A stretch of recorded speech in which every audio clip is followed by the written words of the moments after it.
Bonjour à tous, alors on va regarder les messages de ton autre, voir ce qu'on pourrait avoir comme message pour t'aider à mieux vivre ta relation, pour t'aider à prendre une décision, pour t'aider à comprendre quelque chose que tu ne comprends pas. Donc on a conséquences.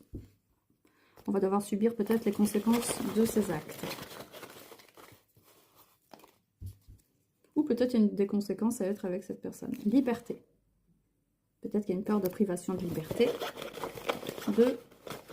d'entrer en relation avec cette personne, et vision claire. Intéressant. Conséquences, liberté, vision claire. On va regarder quel est votre lien d'âme, les détails de votre lien d'âme.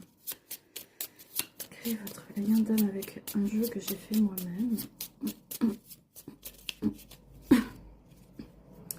On a le doute, le questionnement. Quelque chose en toi hésite.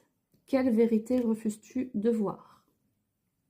C'est à l'envers, mais bon, tu vois que je ne fais pas semblant de tirer les cartes. Ensuite, quel message a-t-il à nous donner? Est-ce que cette personne a un message à te donner? Moi, je vois quelqu'un qui pense beaucoup. Quelqu'un qui pense vraiment beaucoup, qui a des choses à dire, et ça tourne dans sa tête. J'ai des besoins non comblés. Ok. Donc cette personne, elle dit, elle est dans une période d'épreuve, j'ai des besoins non comblés. Donc elle a des frustrations.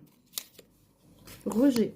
Elle est dans le rejet, elle est dans un schéma de rejet en ce moment. Donc c'est pas là forcément la meilleure période pour la contacter, pour envisager un début de relation ou une reprise de contact. Message, j'ai marqué mon territoire dans ta vie. Malgré tout, cette personne, elle est quand même, elle a un intérêt pour toi, elle est tournée vers toi. On va voir avec le tarot. Oui, je pense au tarot, ouais. Ouais. On va prendre le tarot pour en savoir un peu plus sur lui, sur son état d'esprit. Voilà, cette personne, avec le 8 de bâton, elle a beaucoup de mal à revenir vers toi. Elle a beaucoup de mal à te trouver, à te cerner. C'est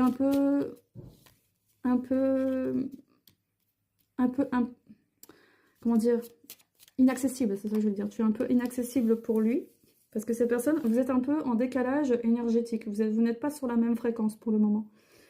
Malgré tout, cette personne, elle pense au couple, elle envisage quand même de rayonner, ou elle a un ego très fort aussi, peut-être que c'est son ego qui l'empêche de venir. On a le soleil ici.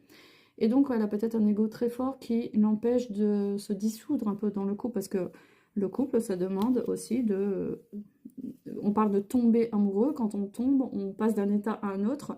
Sinon, on tombe jamais amoureux. Donc, on a besoin de tomber pour tomber amoureux. Il faut tomber.